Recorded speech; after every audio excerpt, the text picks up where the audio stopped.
just start by balancing out your hips here. Okay. So we get a little tug on this right leg, just try and relax that hip. Good. Alright, come up here. Just gonna start by some stretching. Lower back still pretty tight. No, just a little bit. Just a little bit. Just working all that. How's the upper back doing? Is that a little tighter? I'm doing all right on that, but if you want to check it, it'll be all good. Absolutely. So we'll start right here, big breath. And out. Okay, a little quick push. Excellent. Another one here. And out.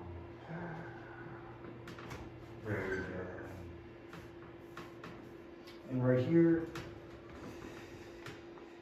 And out. One more. There we go.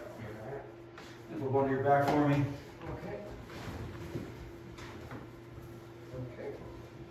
Alright, coming from behind here, just gonna roll you over. Okay, real quick push coming.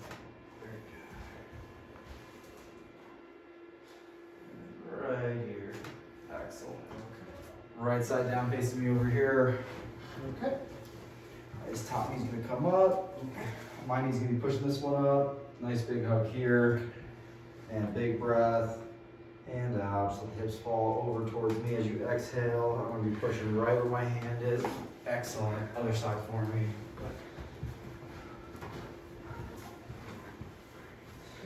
Yeah, I'm just gonna, same thing, opposite direction. Again, I'm gonna be pushing right from here. Let those hips fall as you exhale. Go ahead. Very good. Great. All right. Feel good? Yeah, I feel much better. Awesome.